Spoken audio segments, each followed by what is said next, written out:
At dahil nga sikat na sikat itong sardinas ngayon, magluluto nga ako ng ginisang sardinas with fern leaves or pako in Tagalog. Kaya tara!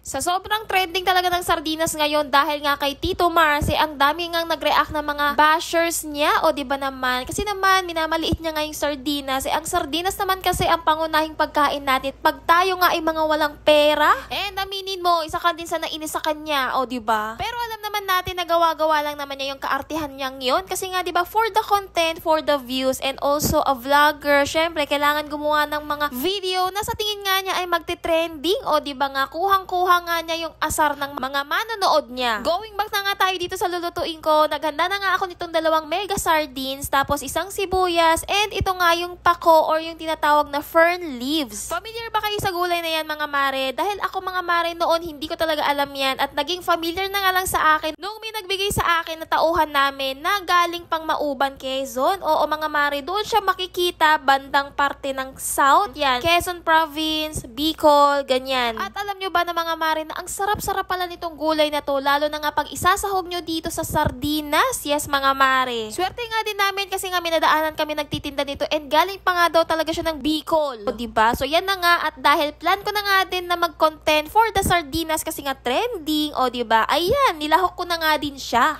Basic na pagluluto lang ito mga mare. Ayan, igigisa lang nga natin itong sibuyas. And pagkatapos ko ngang igisa yan, syempre, isusunod na nga natin yung trending na sardinas. 2 sardinas nga palang ginamit ko kasi nga baka nga kulang ang isa sa amin. Kasi nga alam nyo mga mare, favorite ko rin talaga itong sardinas. Lalo na kapag simpleng ulam lang siya. Alam nyo yun, tas lalagyan nyo lang ng kalamansi. Ay, the best. Ang dami-daming pwedeng maluto ng sardinas. Pwede natin lagyan ng miswa or yung sotanghon, diba? Tapos igisin natin sa itlog. Tapos yung iba nga ginagawa itong kikiam, o diba? May napanood ako ginawa niyang kikiam ang sardinas, and the best. Naglagay nga din pala ako ng 1 tasang tubig kasi nga kailangan merong konting sabaw kasi nga may gulay. And syempre, paano natin maaano yung gulay doon kung walang sabaw, diba? And ito na nga, dinagdagan ko na nga din asin. Kailangan yan. Baka mamaya matabang, ganun. Tapos pala mga mare, hindi ako maglalagay ng magic sarap. Actually, ina-avoid ko talaga na maglagay ng magic sarap or any, alam niyo yung pampalasa. Kasi alam naman natin na hindi yun maganda sa ating kalusugan, diba? So, kaya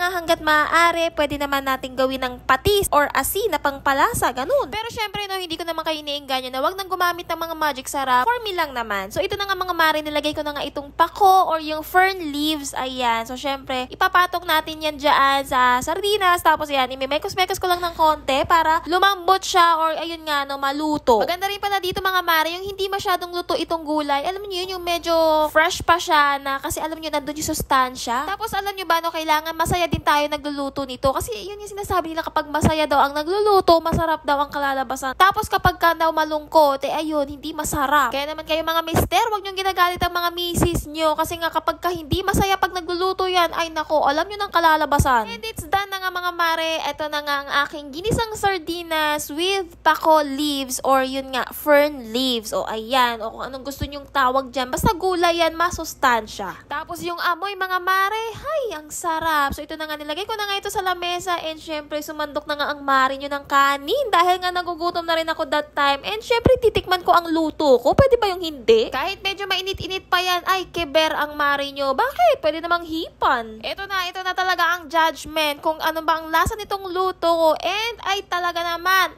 ang sarap. Grabe. So, ayan. Matakam na naman kayo dyan sa panonood. So, ayan nga lang for today's video. Kaya naman, magluto na nga din kayo nito and bye!